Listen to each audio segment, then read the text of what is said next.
নমস্কার বন্ধুরা, আজকের এই ভিডিওতে আমরা আলোচনা করব 2025 সালের কিছু শিহরণজনিত, কিছু মর্মান্তিক এবং কিছু স্মরণীয় ঘটনা, যা 2025 সালকে চিরস্মরণীয় করে তুলবে এবং 2025 সাল ভারতের ইতিহাসে এক স্মরণীয় সাল হিসেবে পরিচিত হবে। শুরুতেই বলবো ভারতের উপত্যকায় ঘটে যাওয়া একটা মর্মান্তিক দুর্ঘটনার কথা, পেহেলগাঁও জঙ্গি হামলার কথা, যা পাকিস্তান থেকে কিছু জঙ্গিরা ভারতে এসে হামলা করে এবং এর ফলে 26 জন নিহত হন। এটি ছিল ভারতের ইতিহাসে একটা মর্মান্তিক দুর্ঘটনা, যা চিরস্মরণীয় হয়ে থাকবে। এই পেহেলগাঁও হামলার পরিপ্রেক্ষিতে ভারতীয় জবাব অপারেশন সিঁদুর ঠিক পেহেলগাঁও অ্যাটাকের পরেই করা হয় এবং এটি পাকিস্তানের 11টিরও বেশি বিমানবন্দরকে ধ্বংস করে দেওয়া হয়।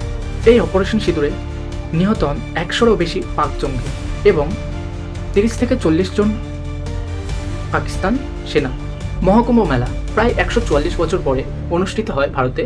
মহাকুম্ভ মেলা মহাযজ্ঞ হিসেবেও ঘোষিত করা হয়। এই মহাকুম্ভ মেলা এই জন্য স্মরণীয় যে এই মহাকুম্ভ মেলা পুণ্য স্নানের জন্য পুণ্যার্থীরা যায়, প্রচুর পরিমাণে পুণ্যার্থীরা সেখানে গিয়ে পুণ্য স্নানে অংশগ্রহণ করে। কিন্তু এই পুণ্য স্নান কখন যে মৃত্যু খেলায় পরিণত হয়েছে তা এক অবিশ্বাসযোগ্য এবং বিস্ময়কর ঘটনা। হ্যাঁ, এই মেলাতে অংশগ্রহণ করে পুণ্যার্থী প্রায় 1 কোটিরও বেশি এবং এই মেলা ঠিক কিছু পরেই একটা মৃত্যু খেলাতে পরিণত হয়ে যায়। এই কুম্ভ মেলাতে পদপৃষ্ট হয়ে প্রায় 50 জন ও তারও বেশি মানুষ নিহত হন এবং বহু মানুষ আহত হন পদপৃষ্ট হয়ে। 2025 সালের সবথেকে মর্মান্তিক দুর্ঘটনাটি হলো আহমেদাবাদের বিমান দুর্ঘটনা। হ্যাঁ, ঠিকই শুনেছেন, আহমেদাবাদে বিমান ভেঙে যাওয়ার ফলে প্রচুর মানুষের প্রাণ হারান এবং প্রচুর মানুষ আহত হন। এই বিমান দুর্ঘটনা প্রায় 260 জনেরও বেশি নিহত হয়। আরও এক জঙ্গি হামলা, হ্যাঁ, এবারে হয়েছে ঠিক দিল্লিতে। কি হয়েছিল? দিল্লিতে একটি গাড়িতে করে বিস্ফোরক নিয়ে এসে জঙ্গিরা দিল্লিতে লালকেল্লার কাছে এই বিস্ফোরকটি ঘটনা হয়। এই ঘটনাতে 9 জনেরও বেশি মৃত্যু হয় এবং বহুজন আহত হয়। এবারে বলি 2025 সালের কিছু স্মরণীয় ঘটনা। সুনিতা উইলিয়ামের পৃথিবীতে ফেরা। দীর্ঘ 9 মাস মহাকাশে থাকার পরে সুনিতা উইলিয়াম এবং বুচ উইলিয়াম ত্রুটিপূর্ণ এক যাত্রা। 8 দিনের এই যাত্রা গিয়ে দাঁড়ায় 9 মাসের যাত্রা। দীর্ঘ 9 মাস পরে তারা ইলন মাস্কের স্পেস এক্স ক্যাপসুলে ফ্লোরিডার উপকূলে এসে পদার্পণ করেন। এবছর পুরনো ওয়াকফ আইন বদলে নিয়ে আসা হয় নতুন ওয়াকফ আইন। এই আইনে বলা হয় যে ওয়াকফের সমস্ত জবাব দিতে হবে ওয়াকফ বোর্ডকে। আগের ওয়াকফ আইনে বলা ছিল যে সমস্ত সম্পত্তির অধিকার ধার্য করা বোর্ডের, কিন্তু এখন সেই আইন বদলে দেওয়া হয়েছে এই ওয়াকফ বোর্ডের সম্পত্তির অধিকার ধার্য করার অধিকার আছে একমাত্র আদালতের। পরবর্তী ঘটনা বৈধ ভোটার শনাক্তকরণ। হ্যাঁ, ঠিকই শুনেছেন, SIR।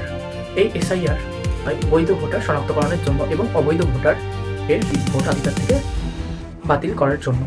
এই SIR-এ বহুজন লোক অবৈধ হিসেবে পরিচিত হয়েছে, যাদের কোনো ঠিকানাই নেই, নাম নেই এবং যারা অবৈধভাবে ভোট দিয়ে চলেছে দীর্ঘদিন ধরে। আগস্ট মাসে আরেক চাঞ্চল্যকর ঘটনা। হ্যাঁ, পথকুকুরদের নিয়ে সুপ্রিম কোর্টের রায় দেওয়া হয় যে কোনো রাজপথে পথকুকুরের যেন দেখা না যায়। বিভিন্ন জায়গা যেমন বাস স্ট্যান্ড, স্টেশন, খেলার মাঠ অথবা আরও নানাবিধ স্থানে কুকুরদের ঘোরাফেরা বা কুকুর দেখা নিষিদ্ধ করে দেয় সুপ্রিম কোর্ট এবং তাদের একটি ডগ স্টেশনে তাদের সমস্ত দায়িত্ব দেওয়া হয়। এবং বছর শেষে আরেক দুর্ঘটনা, ইন্ডিগো বিমানবন্দরের দুর্ঘটনা। সরকারের নয়া নীতি মানতে গিয়ে বিমানবন্দর ইন্ডিগো অচল হয়ে পড়ে এবং এটি একটি ভয়াবহ দুর্ঘটনার রূপ নেয়। রাতারাতি বাতিল করতে হয় কয়েক হাজার ফ্লাইট এবং এই বিমানের নতুন পরিকল্পনায় প্রচুর যাত্রীকে হেনস্থা হতে হয়। এটি এক মর্মান্তিক ঘটনায় পরিণত হয় 2025-এর শেষে। এটি ছিল 2025 সালের কিছু মর্মান্তিক, কিছু স্মরণীয় ঘটনা, যা 2025 সালকে আমাদের কাছে একটি স্মরণীয় সাল হিসেবে ইতিহাসে ধরে রাখবে।